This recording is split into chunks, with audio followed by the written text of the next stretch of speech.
Dulugin, dulugin natin, sambahin, dumalangin.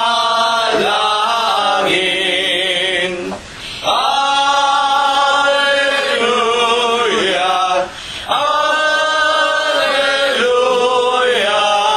Diyos na awayin. Angeles sa taasan, nagpupuri-purin. Halina mga kapatid sa templo ng amang Diyos. Alleluia, Alleluia, Diyos purihin, purihin.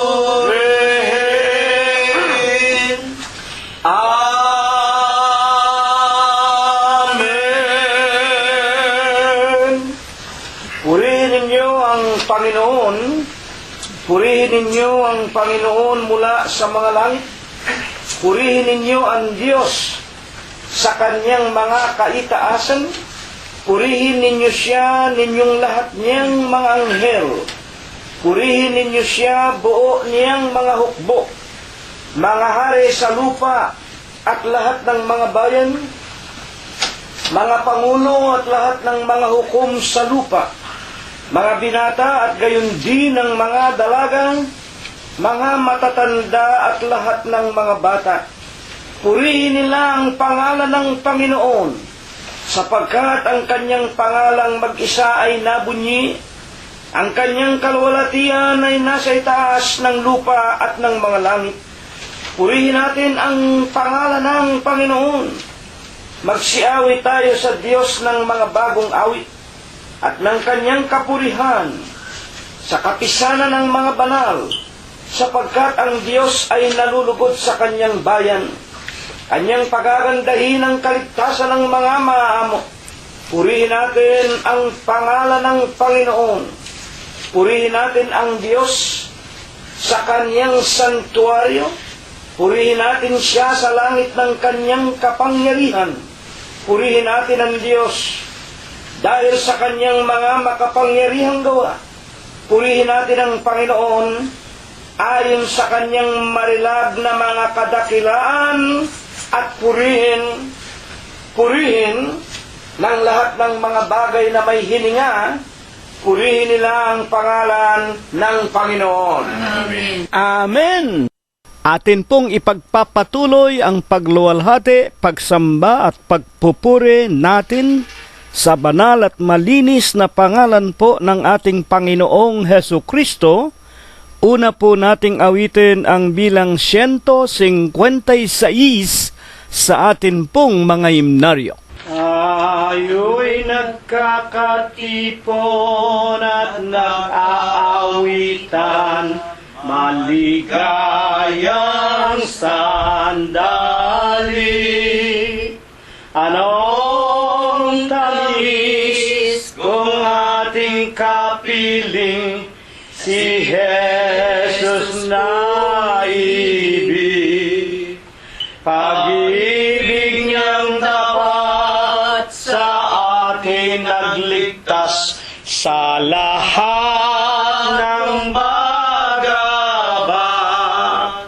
Ang kay tamis na pangalang Jesus, lahat tayo'y dumulog. Ang ating kaligayahan, Panginoon ay sundan, at galit maging saan man, nakalaan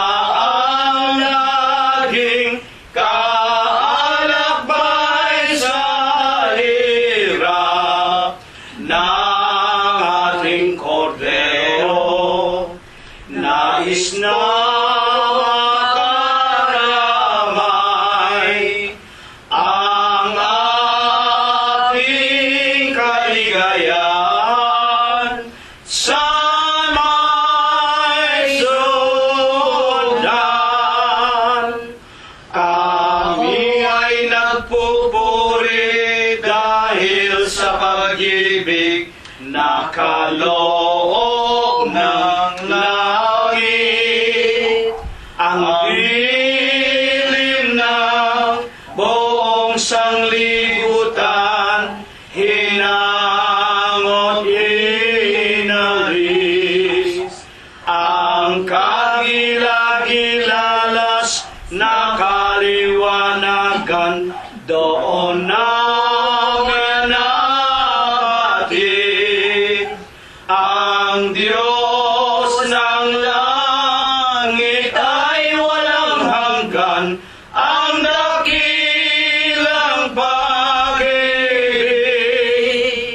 ang ating kaligayahan, Panginoon ay sundan, at kahit maging saan man, nakalaan laging kaalakbay sa hirap ng ating kordero, nais na makaramay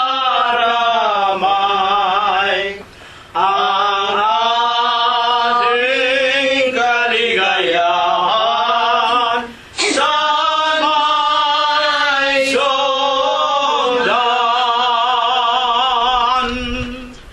Atin pong patuloy na papurihan, sambahin, awitan at luwalhatiin ang ating nag-iisang buhay na Diyos na walang iba kung hindi ang ating Panginoong Jesucristo. Numero 62 ang atin pong susunod na aawitin. Sa pagsinta ng Diyos, sinugo sa atin si Jesus, upang tayo'y mga tubos sa salang gumapos.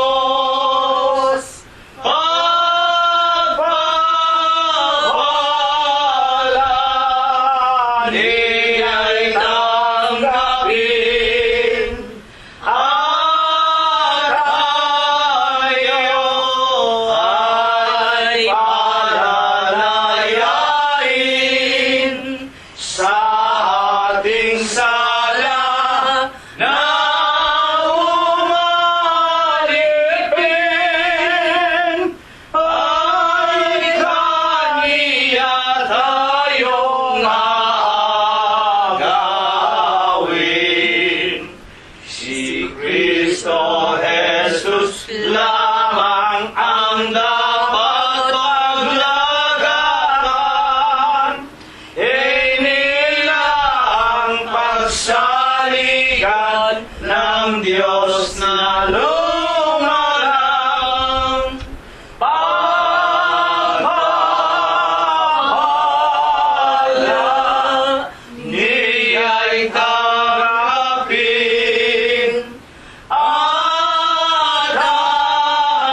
Dakilang Panginoon po naming Diyos,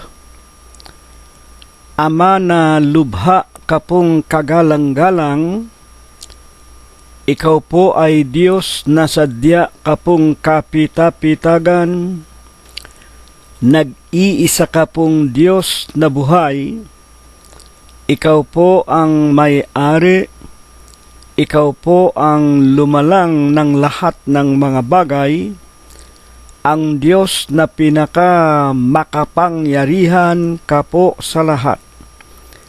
Ama na sakdal ka sa iyong pag-ibig, sagana ka po sa kagandahan ng iyong mga kalooban, dakila ka po sa iyong mga pagbibiyaya, datapwat ikaw po ay Diyos na napakabanayad mo po sa iyong mga kagalitan. Amang banal na ikaw ang nag-iisa at buhay na Diyos. Pinagtapatan ka po at pinaglingkuran hanggang kani-kanilang kamatayan.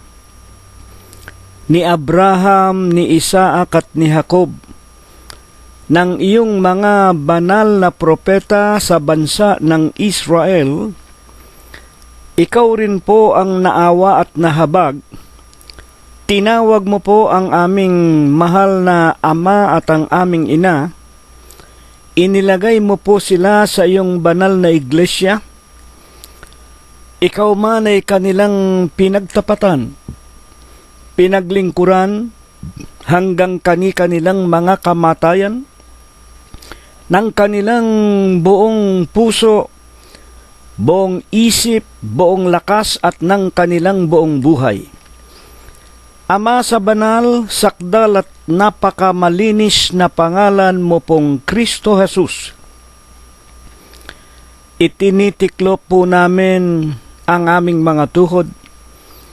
Una na nga po dito sa iyong dampang tahanan, munting bahay dalanginan sa Los Angeles, California, sa bawat sambahayan ng aming mga kaibigan na araw-araw po pinararami mo sa bilang ng aming mga kapwa na nakikipag-aral, nakikinig ng iyong banal na ebanghelyo, at maging sa bawat tirahan ng iyong mga tunay na mananamba sa Espiritu mo po at sa iyong katotohanan. Amang banal, tanggapin mo po ang aming mga tao sa puso namin na mga pagpapasalamat. Maraming salamat, Amang banal. Sa maraming mga araw, patuloy mo pong buong kapayapaan, buong buhay, kagaling at kalakasan, ipinaranas mo sa bawat isa sa amin. Salamat hindi mo kami binabawian ng aming mga hiram na buhay. Pinagbubuksan mo kami araw-araw ng magagandang kapalaran, pinakakain mo kami at dinaramtan. Pinagaling mo rin ang aming mga lupang pangangatawan. At higit sa lahat, maraming salamat po. Patuloy mo kaming pinagtitiisan, tinuturuan at inaaralan. Dinaragdagan at pinatitibay mo ang aming pananampalataya na minsan lamang ipinagkaloob mo po sa aming mga hiram na buhay. Panginoon po naming Hesukristo, salamat din po. Maging ang aming mga kabyak ng puso, aming mga anak, aming mga magulang, mga mahal sa buhay, kaibigan at kapatiran, patuloy mo rin po silang lahat na pinapatnubayan kung paanong iniingatan mo kami sa malayong dakong ito ng Los Angeles, California. Walang sawa po, sinasampalatayanan naming silamang lahat. Sa araw-araw po, iyong iniingatan at pinapatnubayan sa bawat sandaling nagdaraan sa ibabaw nitong napakagulo at mandarayang sanglibutan. Panginoon po naming Jesus, sinasamba ka po namin, pinupuri ka namin, Niluluwalhati namin ang iyong kagalang-galang ang malinis mong pangalan sa Espiritu mo po at sa iyong kagilagilalas na katotohanan. Ama, kung kami nagkulang, nagkasala laban sa iyo, patawarin mo po kami sa lahat po ng aming mga nagawang kasalanan. At habang kami po, Panginoon, sa araw na ito'y nagpupurit, sumasambat, lumuluwalhati sa iyo, kasangkapanin mo po sanang muli ang iyong hamak na alipin. Banalin mo po ang kanyang puso, linisin mo po ang kanyang kalooban, bigyan mo po siya ng mga katalinuhan, at tulungan mong ilagay mo nawa ang iyong mga banal na aral sa kanyang bibig.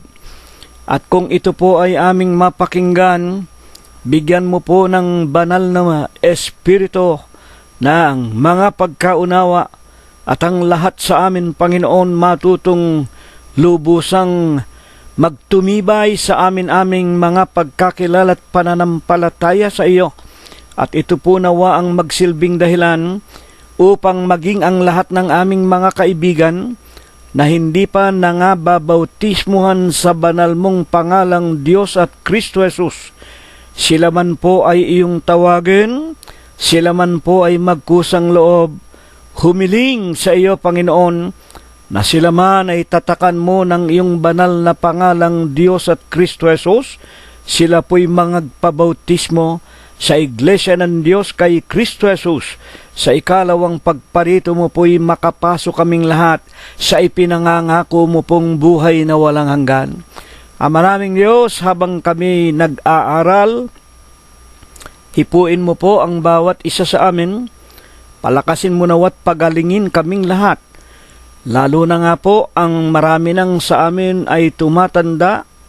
Una, ang iyong hamak na alipin, ang aking kabiyak si kapatid na Rosita, si kapatid na Prospero at Glenda, si kapatid na Concepcion. Maawat mahabag ka rin po kay Expectacion, kay kapatid na Rogelio, kay kapatid na Mirna. Tulungan mo sanang kami na iilan na lamang sa bilang ng mga lingkod mo, magkaroon pa ng maraming mga araw at ng maraming mga taon kagaling at kalakasan. Susubaybayan at gagabayan mo po lamang kami sa araw-araw ng aming mga hiram na buhay. Makapaglingkod kami sa iyo ng buong puso, buong isip at ng aming buong buhay.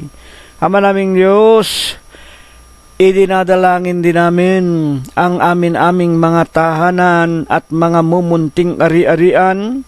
Huwag mo po sanang ipagkaloob sa mga sunog, mga lindol, malalakas na ulan, baha at mga daluyong, kamay ng pamahalaan sa mga magnanakaw at sa napakaraming mga tao nakapalibot sa buong sanglibutan na may madidilim na mga puso at mga kaisipan. Ama, ang lahat po ng ito idinadalangin, sinasampalataya na namin. Dinirinig mo po sa iyong banal na kaharian sa langit.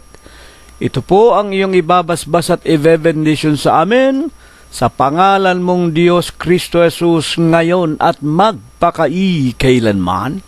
Amen. At ngayon po, mga ginigiliw po naming mga kasama sa banal na gawain na ating mga pagsamba at pagluwalhati at pagpupuri sa ating Panginoon Diyos, na wala pong iba kung hindi ang ating Panginoong Hesukristo. Husain na po natin ang ating mga sariling sangbahayan. Ihanda na rin po natin ang ating mga pakikinig at ang ating mga banal na kasulatan. Magpapasimula na po tayo ng pag-aaral sa mga aralin na sa paniwalaan po ninyo at hindi, ito po ay isinaayos ng ating Panginoong Hesukristo sa kanyang kaharian sa langit, at sa pamamagitan po ng kanyang kapangyarihan, ninanais niya na iparinig sa atin sa Huwebes po ng gabing ito. Ang atin pong pinakapaksa ay mula po sa aklat ng Ikalawang Kronika, sa Kapitulo 1, versikulo 7, pabayaan po ninyo na akin munang basahin sa Bibliang King James Version na pinanggalingan po ng ating Bibliang Tagalog. In that night did God appear unto Solomon, and said unto him, Ask what I shall give thee. Sa Tagalog po, nang gabing yaon ay napakita ang Diyos kay Solomon at nagsabi sa kanya, Hingin mo kung ano ang ibibigay ko sa iyo. Dito po sa ating paksa, nalalaman na po nating lahat na ang lalaking si David na ikalawang hari na itinayo ng Diyos sa bansa ng Israel, nang siya po ay namayapa na o matulog na sa kanyang libingan, ang inihalili ng Diyos ang kanyang anak na si Solomon. At sa kasalukuyan po na mga unang araw ng kanyang paghahari, si Solomon po ay napakabata pa. At dito nga po ang Panginoon ay nagparanas sa kanya at nagparinig sa kanya, na tinatanong si Haring Solomon ng gabing yaon, napakita. Ang wika po ng Biblia, napakita. Nakita po ni Solomon ang Panginoon Diyos, at nang makita niya ay nagsabi sa kanya, Hingin mo kung ano ang ibibigay ko sa iyo. Siya po ay tinanong na nagsasabi, Hingin mo kung ano ang ibig mo na ibigay ko sa iyo. At dito nga po sa tagpong ito ay alam na natin ang kasaysayan ni Haring David na kanyang ama. Si David po ay binigyan ng karangalan, kapurihan, mga kayamanan, at lahat ng kapangyarihan bilang pinuno o hari ng bansa ng Israel. At dito po, ibig din naman ng Diyos na maging ang anak ni Haring David ay maghari na may kapurihan, karangalan at kapangyarihan. Ngunit dito ay sinubukan ng Diyos si Solomon kung ano ang kanyang hihilingin. Ang akala ng Panginoon Diyos, marahil, sa aking sariling opinyon o paniniwala, tinanong siya ng Diyos, ano ang gusto mo na ibigay ko sa iyo? Marahil siya ay sinusubukan, baka humiling si Solomon, bigyan mo ako ng kapurihan, karangalan, kaluwalhatian, kapangyarihan, gaya ng ibinigay mo sa aking ama. Para tayo po ay huwag mangaligaw, balikan po natin ang ating paksa at una po nating itanong, ano nga po baga ang nagbunsod sa Diyos? Ano ang dahilan upang sa atin ay ibangon ang talatang ito, ikalawang Kronika, Kapitulo 1, versikulo 7? Bakit ito ituturo sa atin ng Diyos sa Huwebes po ng gabing ito? Buksan po natin ang mga pangangaral din naman ni Solomon, na anak ni David, sa kanyang aklat na isinulat sa aklat ng Ecclesiastes. At tignan natin kung tama nga ang aking opinyon, ang aking sariling wika nga pag-aakala o pananaw, na ito nga baga ay pagsubok lamang kay Haring Solomon, at ibig ng Diyos magmula sa bibig ni Solomon, dumating ang tinatawag na kanyang sariling kahilingan. Buksan natin ang Ecclesiastes 1:2. Walang kabuluhan ng mga walang kabuluhan, sabi ng mga ngaral. Ang nagsasalita po rito, ang sumulat at nagsasabi nito, wala pong iba kung hindi si Solomon, na tinatanong ng Diyos, ano ba ang gusto mong ibigay ko sa iyo? Ang isinagot sa atin, bakit ito ibinangon, at ano talaga ang pananaw ni Haring Solomon tungkol po sa lahat ng mga bagay. 1:2 ng Ecclesiastes, walang kabuluhan ng mga walang kabuluhan. Sabi ng mga ngaral, walang kabuluhan ng mga walang kabuluhan, lahat ay walang kabuluhan. Dito ay mapag-uunawa na natin na ang lahat ng bagay para kay Haring Solomon ay walang kabuluhan. Baka iniisip ng Diyos, tinanong ako ng Diyos, halimbawa ako si Solomon, Solomon, anong gusto mong ibigay ko sa iyo? Kayamanan, kapurihan, karangalan, buhay ng iyong mga kaaway, babae, o ano man ang gusto mong ibibigay ko sa iyo. Pero nalalaman po ni Haring Solomon, lahat po ng bagay ay walang kabuluhan. At kapag binabanggit yung lahat ng mga bagay, kasama na puro ng kayamanan, kasama na puro ng tinatawag na kaluwalhatian, kapurihan, mga kapatid, at maging ang buhay ng kanyang mga kaaway, walang kabuluhan. Lahat ng mga bagay. Paano pa ito pinatutunayan? Ng lalaking si Solomon mismo, na para sa kanya lahat ng mga bagay, at ano pa ang mga walang bagay para sa kanya. 1:3 ng Ecclesiastes pa man po. Ano ang pakinabang mayroon ang tao sa lahat ng kanyang mga gawa na kanyang ginagawa sa ilalim ng araw? Pati pala lahat ng ginagawa nating mga tao walang kabuluhan. Ito po'y tanong na nagpapaliwanag. Ano ang pakinabang mayroon ang tao sa lahat ng kanyang gawa? Ano bang tinutukoy na gawa nating mga tao? Napakarami po. Tingnan ninyo, maraming mga tao nakakagawa ng mga invensyon. Hindi po ba totoo yan? Nung araw, tayong mga tao, wala tayong Facebook. Wala tayong internet. Nung araw, wala tayong telepono. Nung araw, wala tayong kuryente. Nung araw, wala tayo ng iba't ibang luho. Hindi ba lahat ng mga bagay na yun, invento, gawa ng mga tao?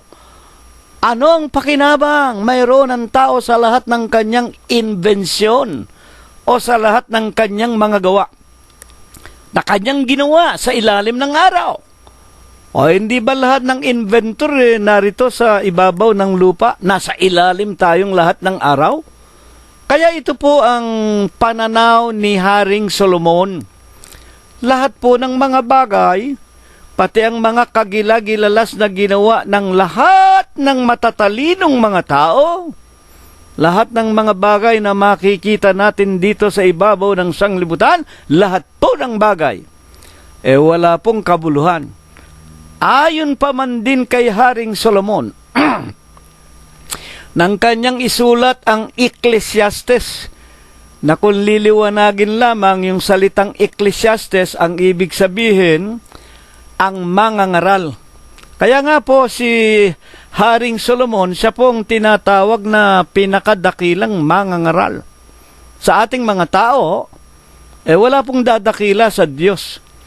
Dito'y ibig lang ituro sa atin ng Diyos na kung meron mang pinakamatalino na naisilang sa balat ng lupa, wala pong makakatulad si Haring Solomon. Kaya nga tinawag siya na Ecclesiastes o mangangaral. Ayon pa man din sa kanya. Paano niya pinatutunayan na wala pong tao na may halaga o may kasaysayan dito sa balat ng lupa? 1:4. Isang sali ng lahi ay yumayaon at ibang sali ng lahi ay dumarating. Ngunit ang lupa ay nananatili magpakailanman. Dito po, mga magulang at mga kapatid, ipinakikilala ni Haring Solomon ang mangangaral na lahat po ng lahi ay mawawala. Lahat po ng tinatawag na ugat ng bawat tao, ano man ang lahi natin, nawawala, napaparam, sapagkat iba't ibang sali ng lahi ay dumarating. Dito'y napakaliwanag, wala pong mga lahi ng mga tao na mananatili magpakailanman. Saan mapaparoon ang lahat ng mga walang kabuluhan? Ang lahat ng mga ginawa ng tao, yung mga invention natin, yung mga luho natin, yung mga kotse, aeroplano, pati itong internet na ito, pati ang lahat ng mga bagay, at maging tayong mga tao, saan mapaparoon ang bawat lahi ng lahat ng mga tao sa balat ng lupa? Saan mapaparoon ang lahat na walang kabuluhan? Kasama na po riyan ang mga hayop, mga halaman, mga isda. Iba't iba pa ayon sa Biblia. Totoo ba yan? Ulitin natin ang ating pinakapaksa. At ang sinasabi, ulitin natin ang itinuturo ni Haring Salomon sa Ecclesiastes 1:2. Walang kabuluhan ng mga walang kabuluhan, sabi ng mangangaral. Walang kabuluhan ng mga walang kabuluhan, lahat ay walang kabuluhan. Everything is vanity. Mga tagapakinig po namin, hindi po pwedeng magsinungaling ang Biblia. Masisira po ang langit, masisira po ang lupa, ang salita ng Diyos ay hindi po masisira. Kaya nga, kung ang lahat ng bagay ay walang kabuluhan, saan ba mapaparoon? Unahin natin tayong mga tao. Genesis 3:19, sa pawis ng iyong mukha ay kakain ka ng tinapay, hanggang sa ikaw ay mauwi sa lupa, sapagkat diyan ka kinuha, sapagkat ikaw ay alabok, at sa alabok, ikaw ay uuwi. Kung yung tao ang pinakamahalaga, sa lahat ng nilalang ng Diyos, tayo nga ang ginawa sa kanyang sariling anyo o sa kanyang sariling wangis o sa kanyang sariling larawan. At ang lahat po ng mga bagay, maging ang araw, ang bituin, ang mga buntala, halaman, hayupan, isda, ang mga ibon, ang lahat ng umuusad, lahat po ng mga bagay na yan nilalang para sa ating mga tao. Hindi po tayong tao ang nilalang para sa mga hayop, hindi po. Tayo po ang pinakamahal ng Diyos. Tayo po ang pinakamahalaga. Ang lahat ng bagay, nilalang ng Diyos para gamitin natin, kainin natin, maging ilawan natin ang araw sa tanghali, ang mga bituin at ang buwan sa gabi. At yung mga isda sa dagat, mga halamanan para pagkunan natin ng mga bitamina, mineral, protina, lahat ng ating ikabubuhay.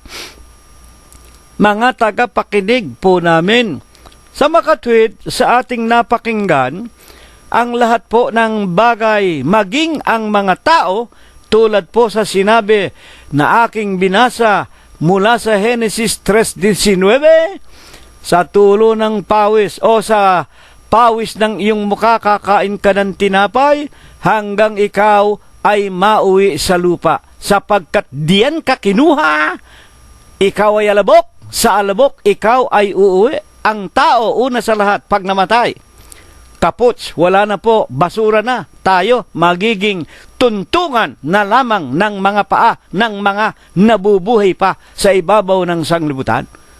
Maging ang mga halaman, mga isda.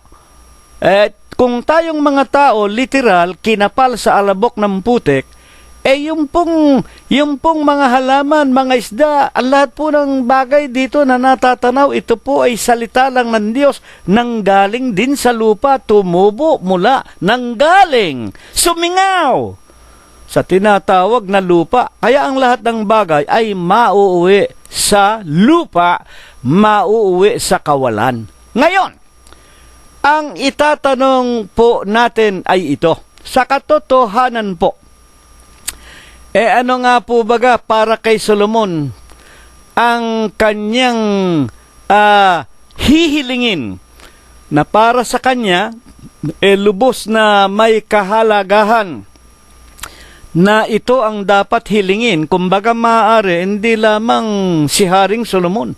Pero ito po ang kasaysayan ni Haring Solomon ayon na rin sa mga apostol na katulad ni Apostol Pablo, ang lahat ng mga bagay noong una ay napasulat sa ikatututo natin. Kailangan po tayong mga tao, kung tatanungin tayo ng Diyos, kung hihingi tayo sa Diyos, ano baga ang dapat nating hilingin? Napakarami pong mga tao, wala pong hinihingi kundi ang mga materyales na mga bagay. Una na nga ang mga kayamanan. Ang tao ay maibigin sa salapi. Kaya puro salapi ang hinihiling ng napakaraming mga tao. Alam naman natin, ang tinatawag na ibubunga ng salapi o ng kayamanan sa tao. Alam natin, ang pag-ibig sa salapi, ugat ng lahat ng katampalasanan ng dahil sa salapi. Ipinagbili ni Judas Iscariote ang Panginoong Jesucristo ng 30 putol na pila ng dahil sa salapi. Nagkawaldas-waldas ang buhay. Ang tinatawag na mga kinabukasan ng bawat gobyerno, pamahalaan ng iglesia man o ng mga tao, civil or religious organizations man, alam natin, because of the love of money for wealth or money, ang mga pinuno, ang mga hari, ang mga reyna, ang presidente, senador, vice-presidente, kongresista, hanggang sa pinakamaliit na barangay tanod, nangagnanakaw sa kabangyaman ng kanilang gobyerno, maging mga relihiyon. Kaya may napapakinggan tayong mga iglesia, tumatalikod na ang kanilang mismong mga miyembro. Hindi po ba napapakinggan natin, nababalita sa atin, sa mga telebisyon, araw-araw? Kanilang inihahayag na naglalayasan ng maraming miyembro ng mga iglesia, mga relihiyon, nagkakagulo ang mga politiko. Bakit? Nang dahil po sa salapi, at ayaw ko nang palawigin pa ang aking pagpapaliwanag para wag po tayong masyadong humaba. Kaya nga ayon sa ating paksa, ano nga po ang hiniling ni Haring Solomon? Humiling ba siya ng karangalan? Humiling ba siya nabigyan mo ako ng kayamanan, kapangyarihan? Hiniling ba ni Solomon nang tanungin siya ng Diyos, ano ang ibig mong ibigay ko sa iyo? Ibig mo bang ibigay ko sa iyo ang buhay ng iyong mga kalaban? Ibig mo ba ng kayamanan at kapangyarihan at kapurihan? Buksan natin ang 2 Kronika 1:8. Pabayaan natin si Solomon ang magpaliwanag. At sinabi ni Solomon sa Diyos, ikaw ay nagpakita ng malaking kagandahang loob kay David na aking ama, at ginawa mo akong hari na kahalili niya. 1:9. Ngayon, O Panginoon Diyos, itatag mo ang iyong pangako kay David na aking ama, sapagkat ginawa mo akong hari sa bayang gaya ng alabok ng lupa sa karamihan. Ipinaalaala ng lalaking si Haring Solomon sa Diyos, itatag mo ang iyong pangako kay David. Ang ibig lang sabihin ni Solomon, magmula pa sa aking magulang na si David, pinangakuan mong pananatilihin mo ang kapangyarihan, ang kaluwalhatian ng iyong sariling bayan sa pamamagitan ng pagkasangkapan mo sa iyong mga hari na katulad ng aking ama na si David. Mga tagapakinig, ginawa mo akong hari nang mamatay ang aking ama na si David. Ang hirap pamahalaan, ang hirap pangunahan ng iyong mga anak ay napakarami. Parang sindami ng alabok sa lupa. 1:10, ano ang kanyang hiniling?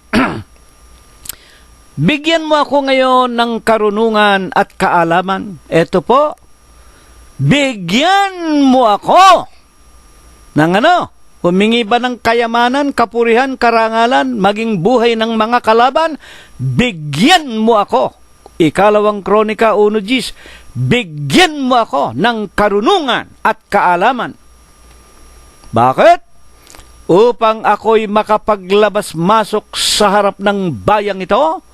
Ang ibig sabihin, para ako'y makapamahala sa loob at labas ng Israel. Sapagkat, sino makakahatol dito sa iyong bayan na totoong malaki.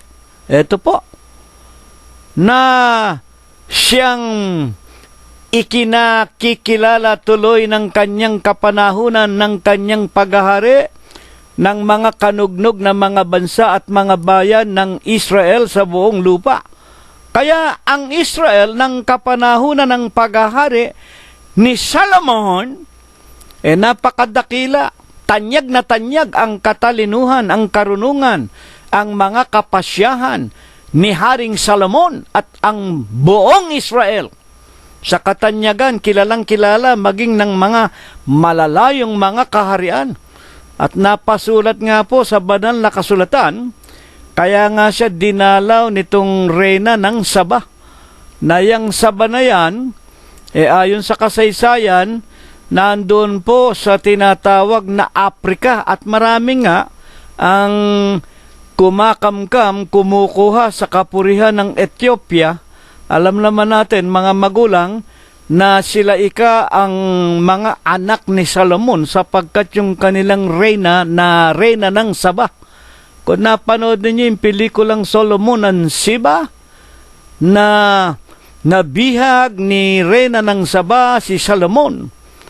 At ang wika ng kasaysayan, naanakan niya. At yung Saba na yon, nang ipanganak niya yung kanyang anak na lalaki, kinilala ni Reyna Saba na pinagkalooban din daw ng Diyos ng kapurihan at kaluwalhatian at kinilala nila na sila man daw ay mga Hudyo sapagkat anak sila ni Haring Solomon. Mga magulang at mga kapatid, ngunit yon po ay walang kaalaman, walang kaugnayan sa ating pag-aaral. At yun po ay walang kaugnayan sa kabanalan nating mga tao. Ang pinag-aaralan natin dito, ang ibig ituro ng Diyos dito, kung tayo'y tatanungin ng Diyos, kung tayo ay kakausapin ng Diyos, o kung tayo sa huling araw, ibig natin ng isang bagay, ano ang dapat nating hihilingin sa Diyos? Lalo na nga tayo mga Pilipino. Kilalang kilala tayo sa pangungurakot, sa pagnanakaw, pandarambong, pagpatay, pagsisinungaling. Wag naman kayong magagalit. Hindi naman lahat ng Pilipino. Ha? Pero ang sinasabi ko lamang, sa mga naghahari sa atin, sa mga nagli-leader sa atin, maparelihiyon man, at mapagobyerno man, puro tayo kurakot. Huwag kayong magagalit. Yan katunayan. Yan ang sinasabi ng Biblia. Romanos Kapitulo 3, versikulo 10 hanggang 18. Walang matuwid, wala, kahit isa. At ang masasabi ko, ang buong sanglibutan, wala pong taong matuwid. Maski kami, maski ako, kaming mga mag-aanak, maski si kapatid na Prospero na napapakinggan ninyo, mga tagapakinig, tayong lahat, mga liko, walang matuwid sa atin. Ang pagkakaiba lamang namin, ang pagkakaiba lang sa iglesia ng Diyos kay Kristo Jesus, pinag-aaralan po namin, pinakikinggan po namin, inuusisa namin, sinasaliksik namin kung papaano kami ay magkakaroon ng katwiran sa paningin ng Panginoon. Ito nga po ang isang katwiran para wag tayong mapasama sa lahat ng mga masasama. Ang alin?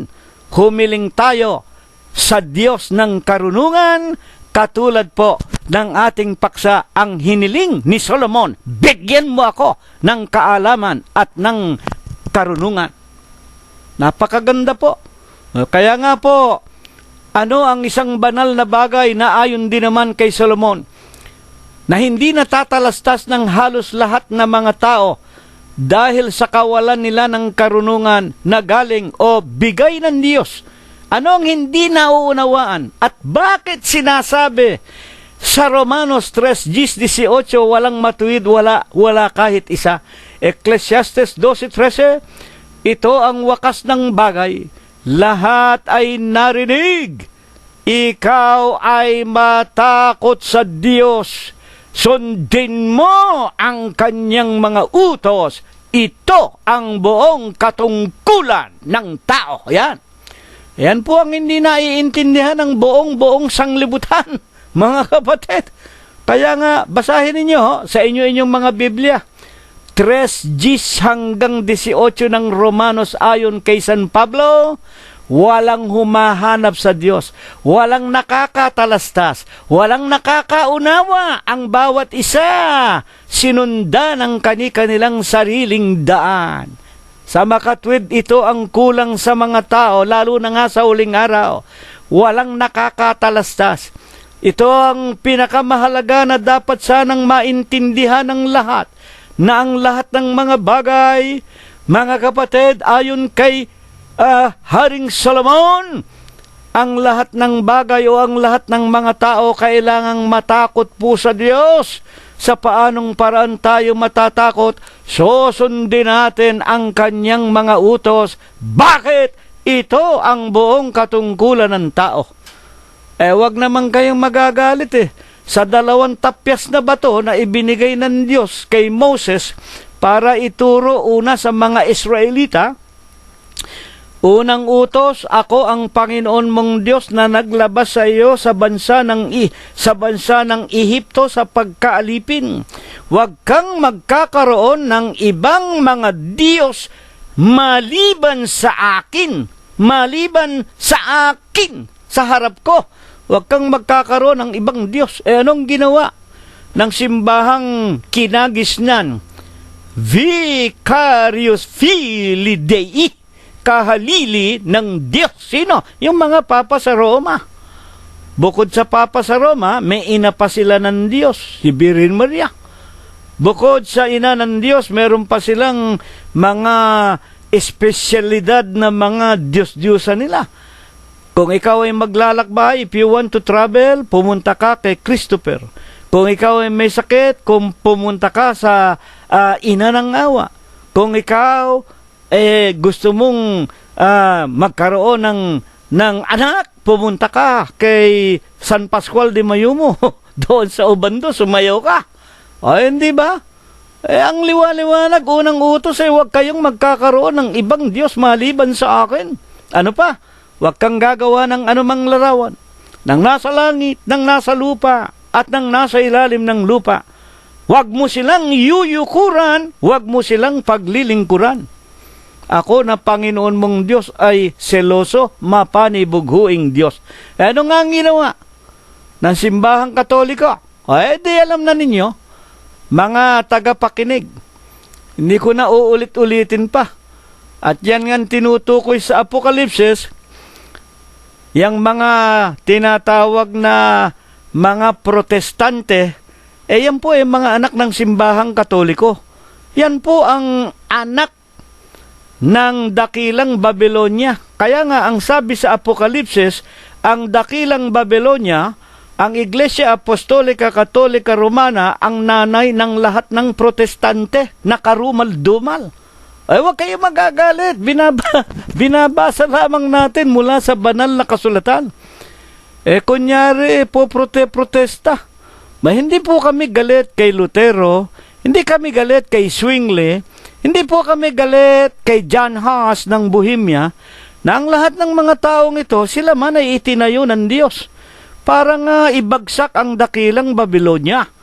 Ang nangyari nga po, itong mga orihinal na mga tunay na protestante, nang mamatay na sila, kaya po tinan ninyo, kaya nga ang isang iglesia hindi dapat pangunahan ng tao. Kamukha nang nangyari dyan sa iglesia ng mga tao. Nang mamatay yung sugong anghel daw sa huling araw, inihalili yung anak. Nang mamatay yung anak, ngayon yung apo. Ano nangyayari? Ano nangyayari? Wala po. Nang mga wika nga huling araw na ito, binubuksan ng Diyos ang mata ng mga puso ng mga miyembro. Lumayas na kayo sa mga iglesyang ganyan. Bakit? Wala po kayong katotohanan sapagkat yung nanay mismo, yung anak, yung kapatid mismo ng inyong obispo nagsasabi, ang iglesia ninyo ay salapian na, kwartahan na. Hindi ba? Kaya demanda rito, demanda dyan. At meron pang mga balitang nawawalang mga ministro. Hindi po yan ang iglesia ng katotohanan. Ang iglesia po ng katotohanan, lumiliwanag tulad sa isang ilaw, at kapag lumiwanag ang katotohanan na siyang salita o ebanghelyo ng Panginoong Jesucristo, hindi po ito tinatakpan. Walang nagsindi ng ilawan at pagkatapos tinatakpan ng tapayan at inilalagay sa ilalim ng lamesa. Ang ilawan po inilalagay sa ibabaw para makita ng lahat ng mga tao ang katotohanan o ang kaliwanagan.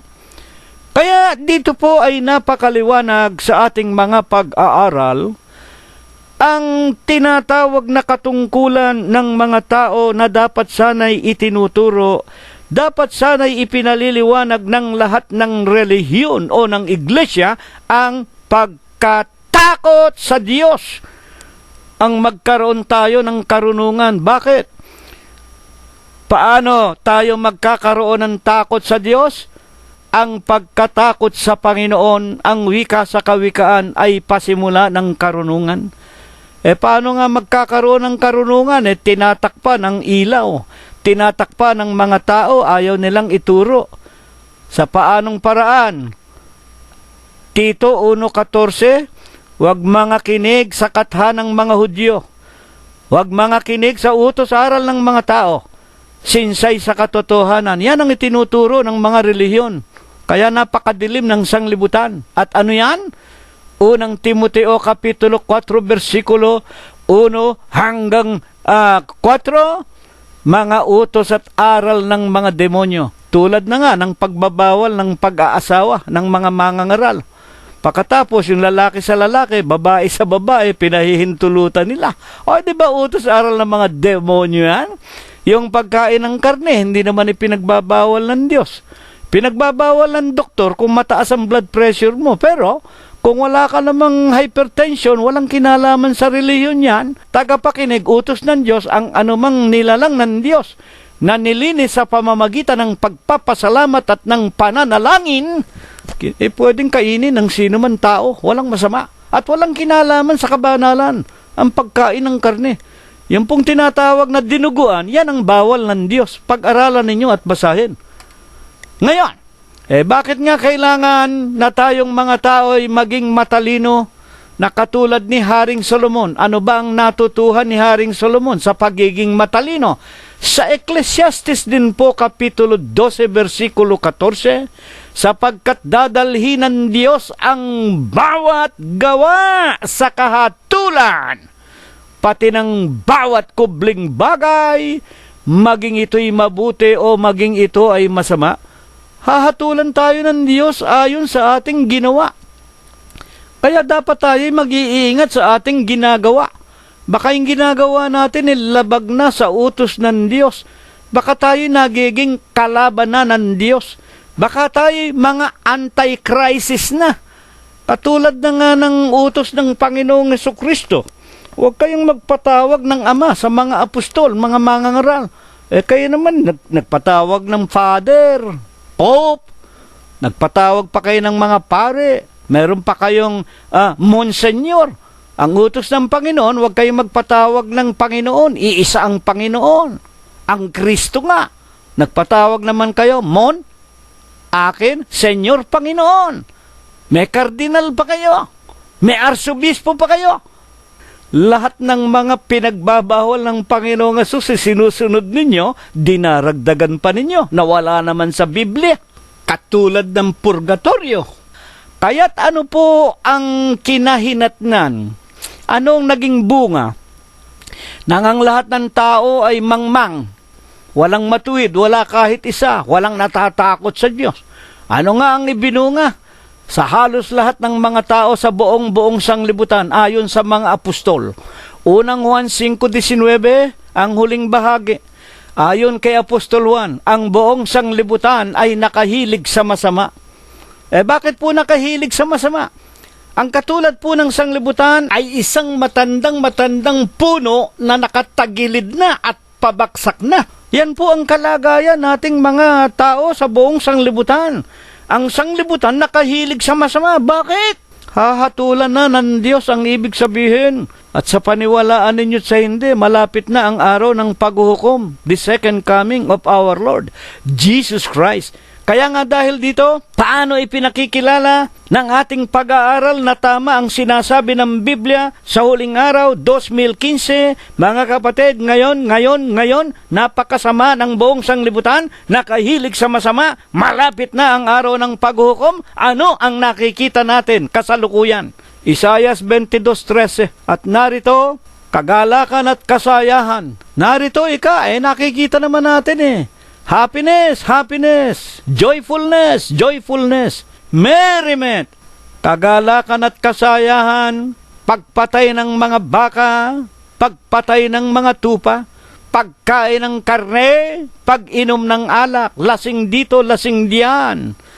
Mga kapatid, tayo'y magsikain, tayo'y magsiinom, sapagkat bukas, ayan ang nangyayari ngayon, tayo, mga tao, ay mga mamatay. Ayan po nangyayari ngayon.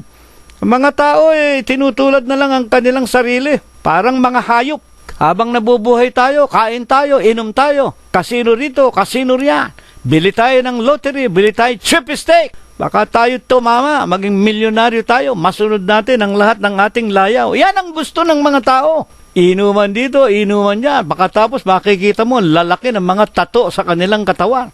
Hindi ba itinuturo sa inyo ng inyong mga simbahan na bawal ng Diyos ang paglalagay ng tato? Huwag ninyong susugatan, huwag ninyong kukudlitan, huwag ninyong susulatan ang inyong mga balat. Tayo'y templo ng Diyos. Iibigin natin ang ating sarili. Sapagkat kapag marumi ang ating katawan, hindi titirhan ng Diyos ito. Kagalakan, kasayahan, pagpatay ng baka, pagpatay ng tupa, pagkain ng karne, pag-inom ng alak.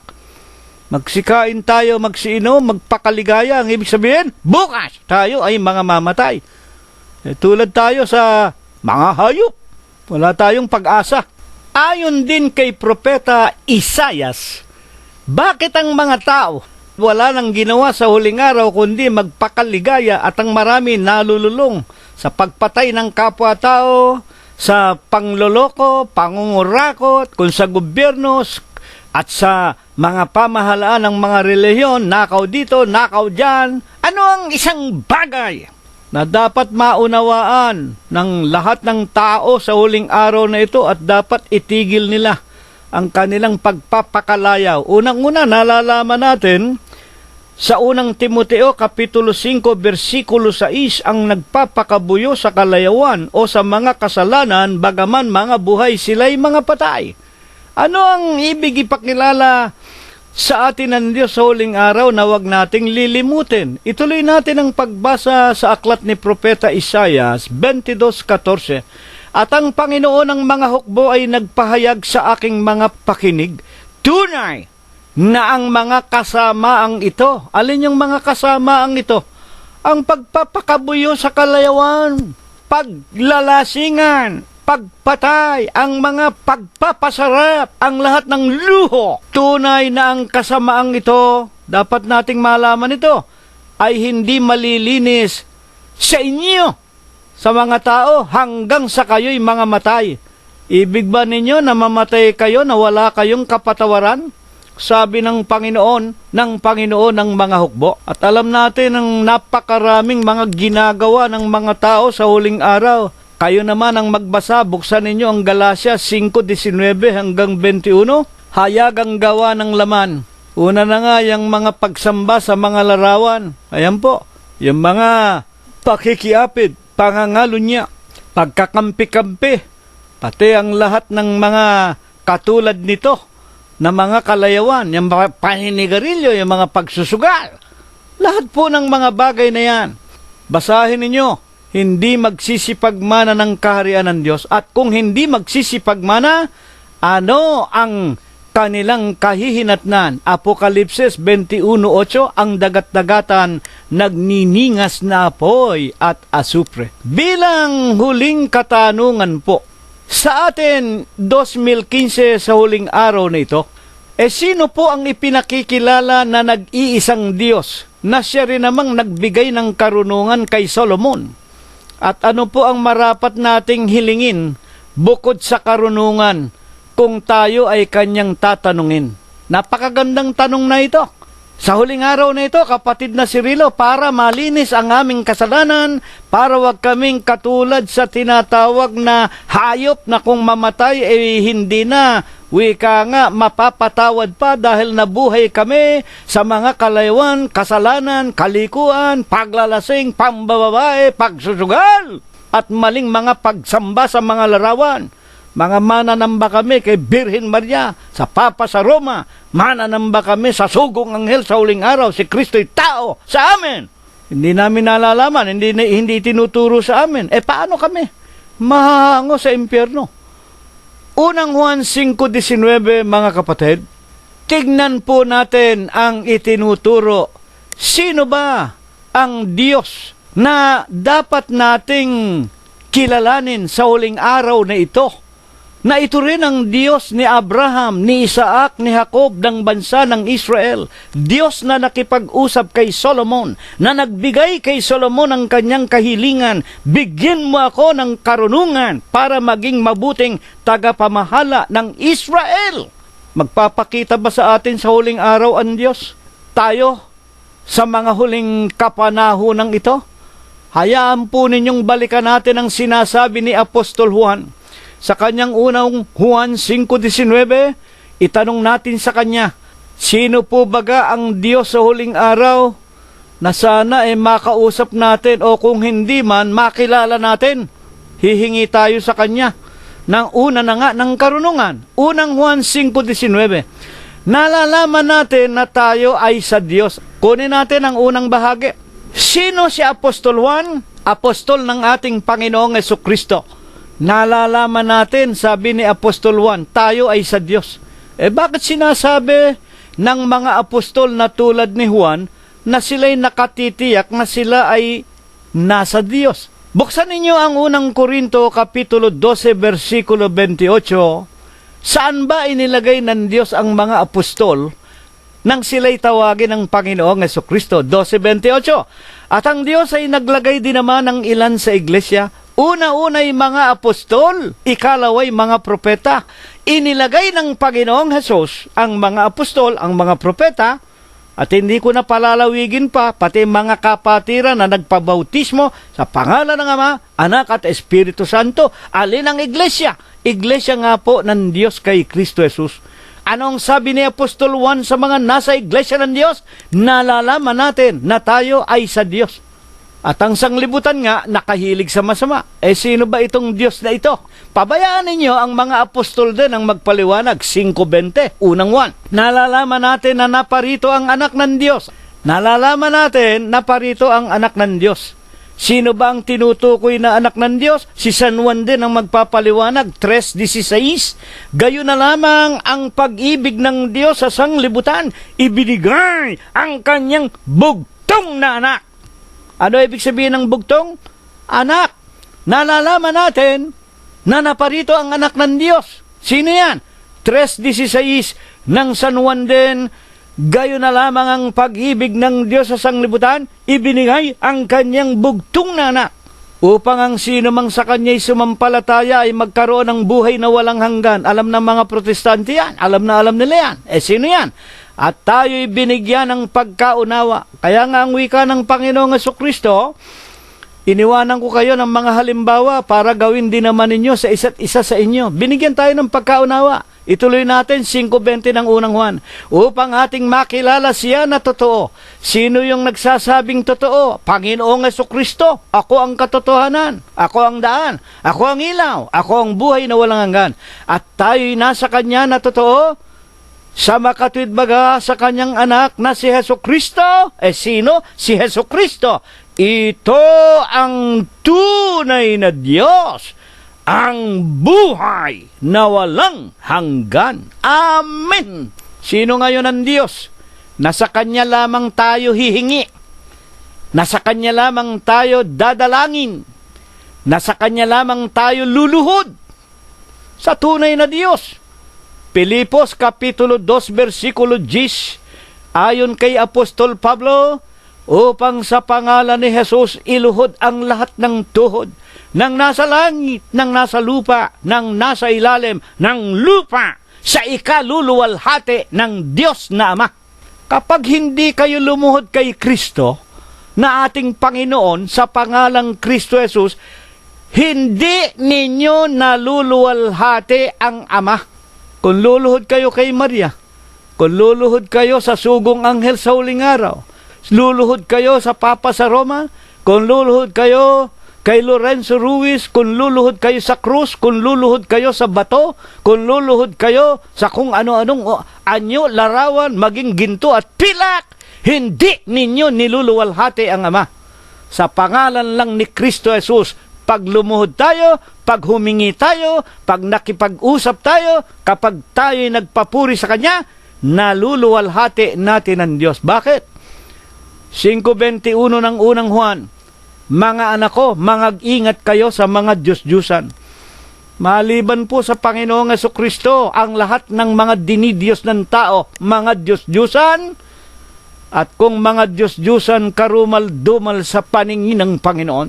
Kaya nga kung hihiling po tayo sa Panginoong Jesucristo, una na nga, ang katulad ng hiniling ni Haring Solomon, Panginoong Jesus, bigyan mo po kami ng karunungan sa huling araw na ito, kamukha ni Haring Solomon.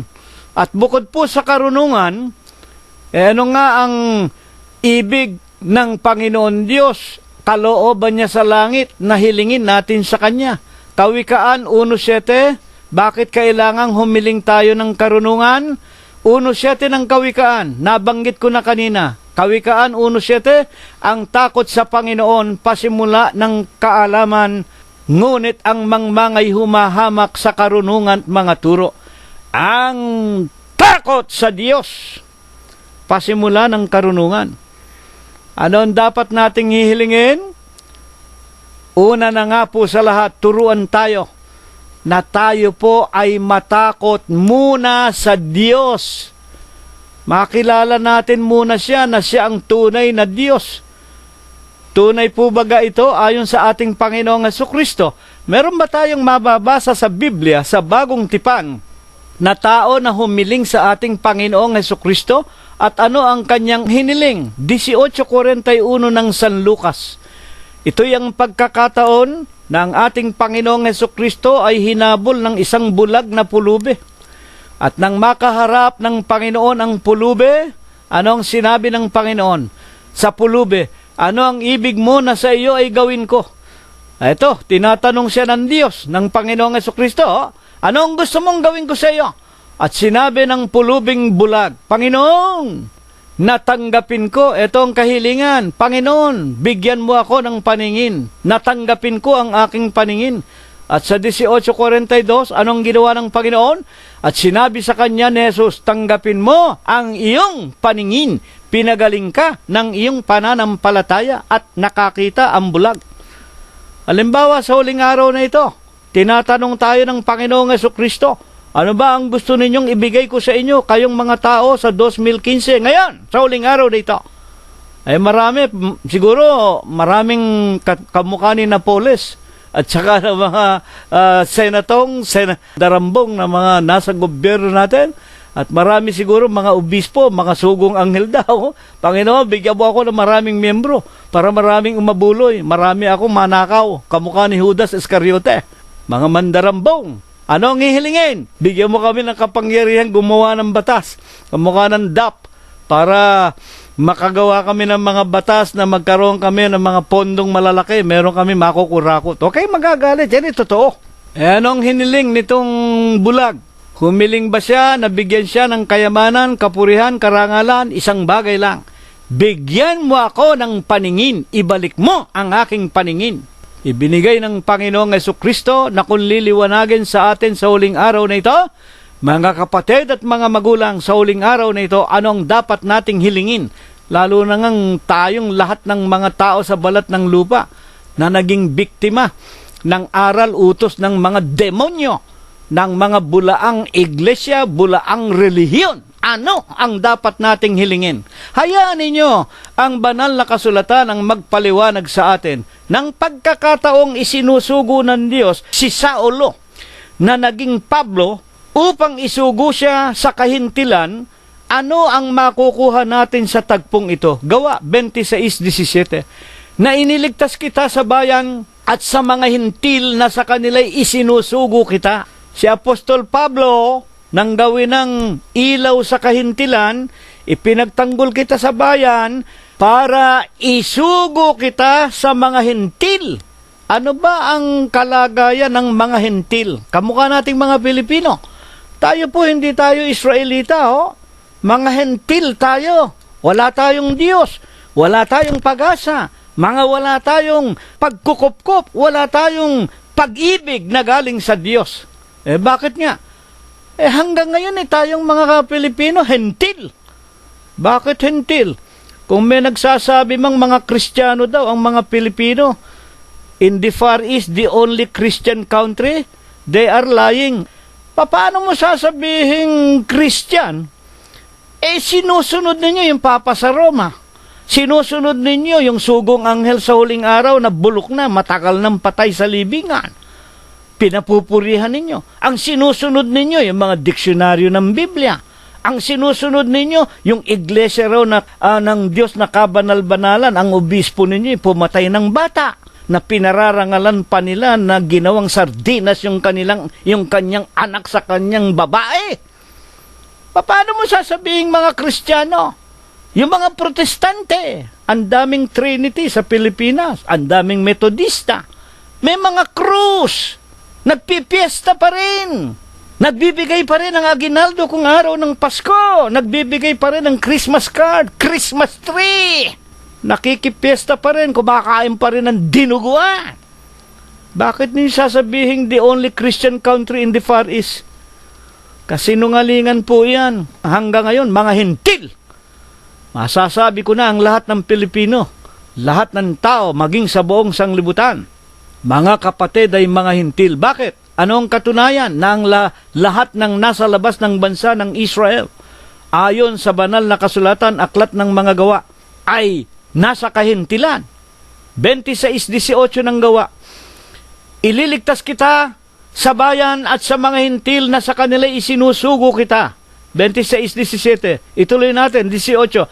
Upang idilat mo ang kanilang mga mata, upang sila'y mangagbalik sa ilaw mula sa kadiliman at mula sa kapangyarihan ni Satanas hanggang sa kanyang kagilagilalas na kaliwanagan, upang sila'y magsitanggap ng kapatawaran ng mga kasalanan at ng mga mana sa kasamahan ng mga pinapagiging banal sa pamamagitan ng pananampalataya sa akin.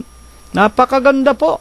Kaya nga po, sinasabi dito sa ating paksa, maliban po mga kapatid at mga magulang, sa katotohanan na iisa ang iglesia na itinayo ng Panginoong Jesucristo, iglesia ng Diyos kay Kristo Jesus sa siyudad ng Jerusalem ng Judea. Maliban po rito, wala ng katotohanan ang lahat ng mga tao, ang lahat ng iglesia, lahat ng relihiyon hanggang ngayon walang kapatawaran, na nasa katawan po lamang ng ating Panginoong Jesucristo ang kaliwanagan, ang katubusan, ang kapatawaran ng ating mga kasalanan. Sa Colossus Kapitulo 1, versikulo 18, si Kristo ang ulo ng katawan sa makatwidbagay ng iglesia. At kung ano po ang iglesia, tinutularan ninyo ang iglesia ng Diyos na nasa Judea kay Kristo Jesus. Unang Tesalonica 2:14, na siyang kinaroroonan ng kapatawaran, ng katubusan ng ating mga kasalanan. Colossus 1:14. Kaya ito po ang itinuro sa atin ng ating Panginoong Jesucristo. Ito po ang katotohanan. Humiling tayo ng isang kahilingan katulad ni Solomon, bigyan mo kami ng karunungan. Sa huling araw na ito, hindi lamang karunungan, bigyan mo kami ng ilaw. Buksan mo ang aming paningin, ang aming mga kaluluwa, alisin mo sa kadiliman, alisin mo sa masasamang iglesia, itinayo ng mga tao, utos-aral ng mga tao, nagtuturo ng utos-aral ng mga demonyo. Ito po ang napakinggan natin. Iisa lamang ang iglesia. Iglesia po ng Diyos kay Kristo Jesus. Dito namin kayo inaanyayahan, manumbalik tayo sa Kanya. at ang Diyos ay manunumbalik sa atin. Bibigyan tayo ng buhay na walang hanggan. Ito nawa ay pagpala. Ito nawa ang ibasbas sa atin ng Diyos magmula ngayon, magpakai kailanman. Amen! At ngayon po ay tanggapin natin ang walang hanggang pag-ibig, walang hanggang pagbibiyaya, pakikipisan, kaaliwan, pamamatnubay at ang kagalingan. Ang hindi maulatang banal na biyaya, basbas at bendisyon, pagliligtas at pagpapagaling ng kanyang banal na espiritu, tunawa ang kanyang ibasbas sa ating lahat, magmula ngayon at magpakai kailanman. Amen! Purihin ang pangalan ng Panginoong Hesukristo hanggang sa darating na linggo kung tayo po ay binubuhay pa. Maraming salamat po sa inyong lahat.